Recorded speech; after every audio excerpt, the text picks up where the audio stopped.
ассалому иҷтимоӣ, фарҳангию варзиши диёри бостониямон ва кишвари хуршидиямон пешкаш менамоем.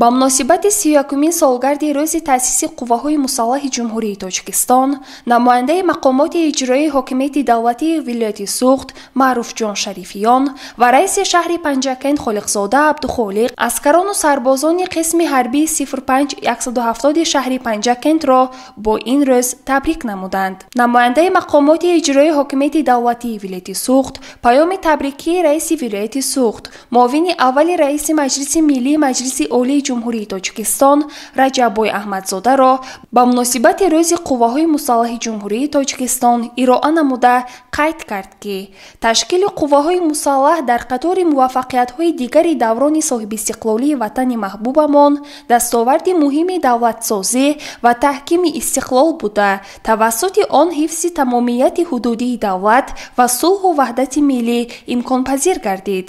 ҳамчунин раиси шаҳри Панҷакент Холиқзода Абдухолиқ низ аскарону сарбозони ин қисми низомиро ба муносибати рӯзи таъсиси Қувваҳои Мусаллаҳи Ҷумҳурии Тоҷикистон табрик намуда қайд кард ки Қувваҳои Мусаллаҳи Ҷумҳурии Тоҷикистон таи 31 соли сипаришшуда вазифаи муқаддаси худро дар назди халқу ватан сарбаландона ба ҷо оварда, баҳри пос доштани марзу буми кишвар, таъмини зиндагии хурраму осоиштаи мардум, пойдории сулҳу ваҳдати комил, амнияти миллӣ ва ҳифзу нигаҳдории дастовардҳои замони истиқлол саҳми бузург мегузоранд. ҳамчунин дар қисми ҳарбӣ намояндаи мақомоти иҷроии ҳокимияти давлатии вилояти Суғд ва раиси шаҳри Панҷакент бо захираи кофии маводи хӯрока ва дигар лавозимот шинос шуданд. баҳри аскарону сарбозони ин қисми ҳарбӣ дастурхони идона ороста шуд. гузориши Сабрина Акрам ва Ваша Ҳусайн Солиҳов. дар партави сиёсати инсондӯстона ва иҷтимоии пешвои муаззами миллат муҳтарам Эмомалӣ Раҳмон аз тарафи раиси шаҳри Панҷакент Холиқзода Абдухолиқ чеҳраҳои намоёни кишвар, шахсиятҳои барӯйманд, собиқадорони меҳнат мавриди аёдат ва ғамхорӣ қарор мегиранд. дар ин раванд раиси шаҳри Панҷакент Холиқзода Абдухолиқ ба манзили арбоби давлатӣ, доктори илмҳои иқтисодӣ, профессор, корманди шоистаи Ҷумҳурии Тоҷикистон, собиқ раиси комиҷроии шаҳри Панҷакент Абдусаттор Ҷабборов ва доктори илмҳои санъатшиносӣ, узви иттифоқи композиторони Тоҷикистон профессор Аслиддин Низомовро дар шаҳри Душанбе мавриди аёдат қарор дод. нахуст раиси шаҳри Панҷакент Холиқзода Абдухолиқ бо Абдусаттор Ҷабборов як суҳбати самимона доир намуд ва изҳор дошт ки хизматҳои онҳо барои мардуми кишвар аз ҷумла шаҳри бостонии Панҷакент шоистаи зикр аст ва аз тарафи мақомоти иҷроии маҳаллии ҳокимияти давлатии шаҳри Панҷакент нисбат ба нафароне ки дар рушди иқтисодиву иҷтимоӣ саҳми арзанда гузоштаанд, таваҷҷӯҳи махсус зоҳир менамояд. ба Абдусаттор Ҷабборов тӯҳфаҳои пулию молӣ тақдим гардид. аз ин ғамхорию меҳрубонӣ Абдусаттор Ҷабборов хеле хурсанду сарфароз гардид. ҳамин худатон ба барори кор ҳамин кори шумо ки бо барор шуд کار تمام مردم پنجکن با برار میشد. سامان باشه. همه وقت ما چند سالی که شما میدونیم همین کارتان نقض رفت. با رئیس شهری پنجکند خالقزاده عبدخالق و هیئت همراهانش که به دیداربینی او از شهر پنجکند به شهر دوشنبه آمدند عرضی سپاس کرد و اظهار داشت که در دوره فعالیت کاریش از اداره کشاورزی شهر پنجکند، کمیته شهری حزب، کمیته نظارت خلقی، کمیته اجرای شورای دپوتات‌های خلق شهر پنجکند، وکیل شورای عالی جمهوری تاجیکستان، مشاور دولتی پرزیدنت جمهوری تاجیکستان، وزیر حفظ اجتماعی اهالی و دیگر تشکیلات‌های جمعیتی همه جهد و تلاش‌ها و دانش و تجربه خویش را برای رشد و آبادی و نیکو احوالی مردم روانه کرد که از تقدیر خویش می‌بالد. дар ҷараёни мулоқот ва суҳбати самимона бо доктори илмҳои санъатшиносӣ профессор Аслиддин Низомов, раиси шаҳри Панҷакент, ба фаъолияти ӯ ҳамчун мутахассиси варзидаи соҳаи фарҳангу ҳунари тоҷик баҳои баланд дод ва таъкид кард, ки чунин шахсиятҳои номвар зодагони шаҳри бостонии Панҷакент ҳамеша таҳти таваҷҷӯҳ ва ғамхории мақомоти иҷроии маҳаллии ҳокимияти давлатии шаҳри Панҷакент қарор доранд. дар навбати худ профессор Аслиддин Низомов ба раиси шаҳри Панҷакент Абдухолиқ Холиқзода барои чунин таваҷҷӯҳ ва меҳрубонӣ миннатдории самимии хешро баён кард ва изҳор намуд, ки пас аз хатми омӯзишгоҳи мусиқии Ленинобод, шӯъбаи мусиқии шарқи консерваторияи давлатии Тошканд давоми бештар аз 50 сол фаъолияти хешро ба соҳаи санъати мусиқии тоҷик бахшида, рисолаҳои номзадӣ ва докториашро аз рӯи мавзӯъҳои шашмақом ва суфизм дар фарҳанги мусиқии халқҳои тоҷик ва Осиёи Миёна дифоъ кард.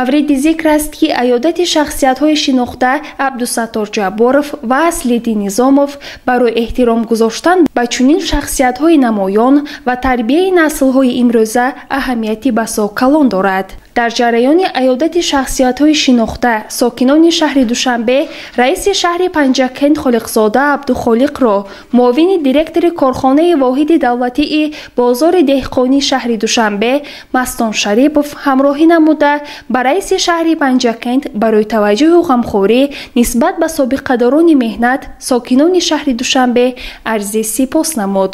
гузориши Сабрина Акрам ва Вашо Ҳусайн Солиҳов. ба муносибати 35-умин солгарди истиқлоли давлатии ҷумҳурии Тоҷикистон бо ибтикори мақомоти иҷроии маҳаллии ҳокимияти давлатии шаҳри Панҷакент гулгашт ва муҷассамаи Абулқосим Фирдавсӣ, ки дар даромадгоҳи шарқии шаҳр ҷойгир аст, навсозӣ мешавад.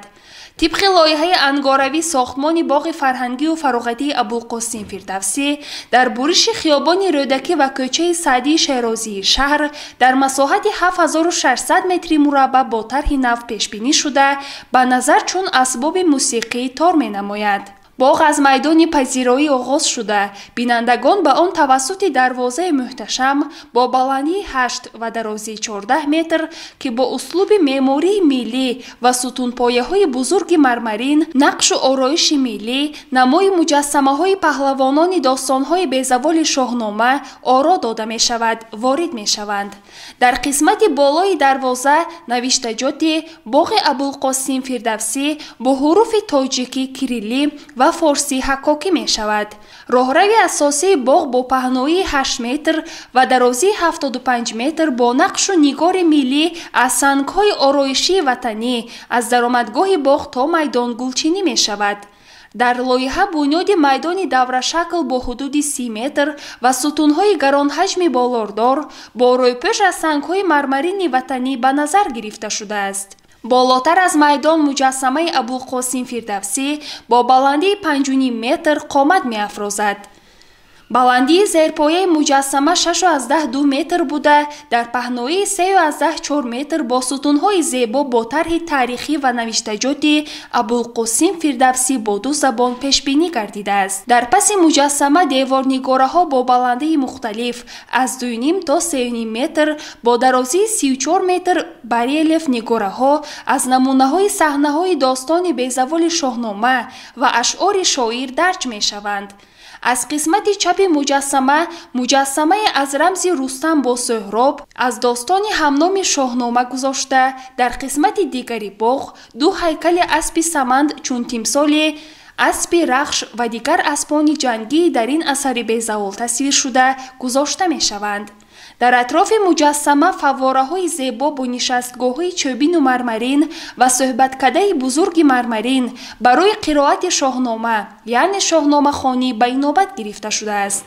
در لایحه باغ همچنین چراغ‌پایه‌های خرد و بزرگ، سبززارکنی، شینانیدن درختان آرایشی همیشه سبز، گل‌های موسمی، کرسی‌های نشست، راهروها، فواره‌های خرد آبنوشی، درآمدگاه‌های خرد گلپوش، قوطی‌های پرتاو، گلدان‌ها، پنجره‌های فلزی احاطوی، پندوس‌ها، راهروهای مخصوص برای حرکت آدمانی معیوب، آبپاش‌های خودکار و غیره پیش‌بینی کردیدند. همه این در مجموعه یگانه معماری فرهنگی معرفتی را تشکیل می دهد و با بنیاد آن برای بزرگ مؤلف شاهنامه بی‌زوال چون تمثال دوست داشتن میهن، حفظ مرز و بوم مقدس آن، بالا بردن احساس خودشناسی و وطن دوستی و خدمت ماندگار پیشروی ملت در راه احیا و بزرگداشت تاریخ قناعتمند ملت ارج گذاشته می شود. باید گفت که در دوران صاحب استقلالی با راهنمایی و تشبث پیشرو معظم ملت جهت ارجگذاری و بزرگداشت فرزندان برومند ملت کارهای شایسته انجام داده می شوند. دستور پیشروی ملت درباره نشر شاهنامه بی‌زوال ابوالقاسم فردوسی و به هر یک عائله تقدیم نمودن آن از جمله این ابتکارات وطن دوستانه به خاطر تقویت خودشناسی ملت می باشد. با مقصد سزاوار استقبال گرفتن 35 سالگی استقلال دولتی جمهوری تاجیکستان در شهر پنجکند کارهای آبادانی و سازندگی با وسعت ادامه دارد و رفت ساختمان انشاءات جشنی زیر توجه پیوسته مقامات اجرایی حکومت دولتی شهر پنجکند قرار دارد. رئیس شهر پنجکند خالقزاده عبدالخالق از موضع بنیاد باغ به نام ابوالقاسم فردوسی که تجدید کلی آن با گذاشتن مجسمه مؤلف شاهنامه بی‌زوال پیش بینی شده است دیدن کرد. ضمن بازدید از انشاءات مذکور به مسئولین دخلدار سپارش داده شد که هرچه زودتر کارهای ساختمانی را آغاز نمایند و در یک وقت گرد و اطراف آن نیز به ترتیب درآورده شده در دیگر طرف راه ساختمان بناهای بلند آشانه آغاز گردد. عین زمان در شهر پنجکند ساختمان 33 بنای بلند آشانه ادامه دارد. رئیس شهر پنجکند با رفت کارهای ساختمانی این بناهای بلند آشانه شناس گردیده به راهبران شرکت‌های ساختمانی سپارش داد که پیش از همه گرد و اطراف موضع ساختمان تازه و به ترتیب درآورده شود. به استفاده مصالح با صفت ساختمانی دقت مخصوص دهند و هر یک بنا طبق لایحه آماده گردد. باید در همه بناهای بلند آشانه ساخته شونده در آشانه‌های یکم و دوم مرکزهای سودا جای داده شوند. همچنین مسئولان ساحه ساختمان باید هرچه زودتر با صاحبکاران شرطنامه کرده از درآمدگاه شهر در دو طرف راه ساختمان بناهای بلند آشانه آغاز کردند. در رفت ساختمان باید به نمود ظاهری بناها توجه مخصوص ظاهر گردد. رئیس شهر پنجکند اظهار داشت که شهر پنجکند عین زمان در حال با سرعت رشد قرار دارد و مقامات اجرایی حکومت دولتی شهر پنجکند صاحبکاران و ساختمانچیان را جهت بنیاد انشاءات گوناگون و سهم گذاشتن در آبادی شهر همیشه دستگیری می نماید. گزارش صبرین اکرم و وشا حسین صالحوف. طبق نقشه کاری مقامات اجرایی حکومت دولتی شهر پنجکند هر هفته روز شنبه روز قبول شهروندان از جانب رئیس شهر پنجکند گذرانیده می شود. در قبول نوبتی که سنه 24 فوریه سال روان برگزار شد، شهروندان دایر به مسائل گوناگون از جمله تقسیمات زمین، کمک برای عائله، نزاع‌های عائلوی، تامین با جای کاری و دیگر مسائل‌ها مراجعت نمودند. ضمن شنیدن مراجعت، درخواست و پیشنهاد ساکنان به راهبران نهادهای مربوطه مقامات اجرایی حکومت دولتی شهر، تشکیلات و مؤسسه‌های خدمترسان جهت حل و فصل مراجعت آنها دستور داده شد. همه مراجعت‌ها به قید گرفته شده حل قانونی آنها زیر نظارت قرار داده می شود.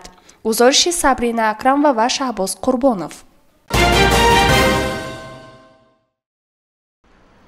дар тарабхонаи рӯдаки шаҳри Панҷакент Манучер Солиҳов 3 намуд оши палавро бо тарзи хос пешкаши дӯстдорони ин намуди таоми миллӣ мегардонад.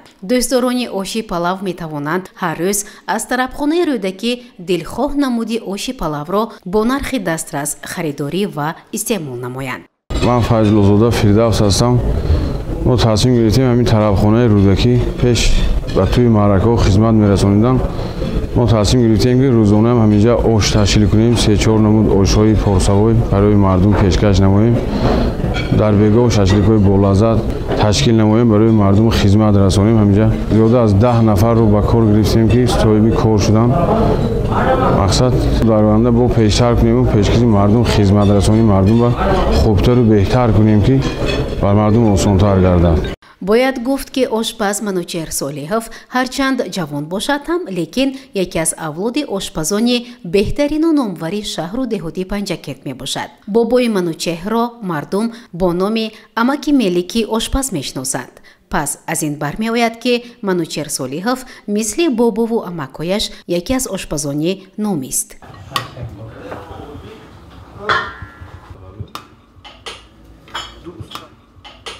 бояд гуфт ки оши палав яке аз навъҳои хӯроки анъанавиест ки дар байни мардуми тоҷик маҳбубияти зиёд дорад ва аз ин рӯ онро шоҳи таомҳо низ меноманд. одатан ҷашну маросим ва нишастҳои тоҷикон бе оши палав намегузарад. оши палав боиси афзудани эътибори дастархону мизи тӯю маъракаҳо мебошад. дар хонаҳо кадбонувон пайваста навъҳои гуногуни оши палавро омода мекунанд. дар ошхонаву чойхонаҳо низ он таоми ҳамарӯза ва дӯстдоштаи мардум аст. ҳатто вақте ки ба хонаи тоҷикон меҳмон меояд, мизбон муваззаф мешавад ки баҳри иззати меҳмон оши палав пазад.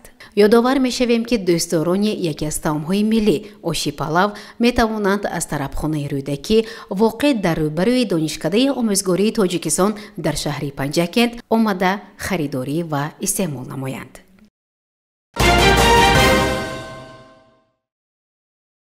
ҳамасола дар арафаи моҳи шарифи рамазон баландравии нарху наво дар бозорҳо баръало ҳис карда мешуд. дар ин раванд ҳайати эҷодии телевизион тасмим гирифт то аз ҳолати кунунии нарху наво, сатҳу сифати маҳсулотҳои ниёзи аввал ҳангоми фурӯш, муомилаи соҳибкорон бо мизоҷон гузорише омода созад. таҳлилҳо нишон медиҳанд ки баъзе аз маҳсулотҳо аз ҷумлаи орд, равған нисбати ҳамин давраи соли гузашта арзонтар буда фоли нек аст.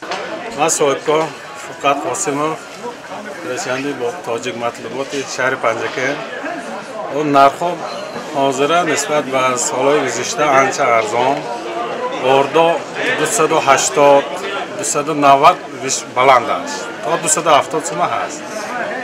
равғанам арзоне, равғанои калон 8 килогош 100 сум, 5 литрош 4-200 53 сум. равғанои семишкои 5 литрош 70 сум. қандаи сафед ҳозир 13 буд 12 сум шуд. умед дорем ки пеш ба моҳи шарифи Рамазон бо айна ҳаракат мекунем, бо нархҳо пастар шавад. маҳсулотҳои кишоварзӣ низ нисбат ба соли гузашта он қадар фарқкунанда нест. Aydan sonra bunlar hamle işlegen, ara hamle çizim mesela addegava ve negö karında beslerim şeylerim ne boy odan ba arzun kırdı olsun var. Aslında orada hamle çizim mesela şeysin protokol oldu mu düğünün kerim ardak bir doydu ama peş tamam değil mi? Mesela kartke mesela oldu mesela çoğu hafta olmadığı Pancının fırçan derken mesela pancının pulmona pancının protokol şeylerin pulmonda protokol. Pancı gitti olsun çoğu hastadan doydu. Çünkü insaf doğru baraka doğru mi? Hemen bak hayırlı baraka Xudo meti. İnsaf boşu fakat Xudo'nun toplum şumun beyan meti, man beyan meti. Hamma bak bisyor şevad askı baraka Xudo meti. Hamma bak baraka. Xudo'nun halkı Tojikiston'un Xudo'mu askı obodi şevadı, temci şevadı, mihir okubat gümna şevad. Narxı navol Ramazonda mümkün to'g'ri bir to'lni pas mekun. Shoyad sohibkoron dar mohi sharifi Ramazon иқдоми созанду барои баландравии нарху наво кӯшиш насозанд. Бо ин амали худ метавонанд барои серғизову бо маҳсулотҳои тару тозаи кишоварзӣ оро додани дастурхонҳои сокинон саҳмгузор бошанд. ҳамёрони гиромиқадр, дар ҳафтаи нав барои ҳар яки шумо нахуст تنی صحتی بگزند، بخت و سعادتی بلند و کامیابی های دلپسند آرزو نموده تمنای آن را داریم که ما همگان باید افتخاری بزرگ وطن عزیزمان را دوست داریم و تحت شعار تاجیکستان به پیش در آبادی و شکوفایی این کشور مقدس سهم ارزنده خویش را گذاریم.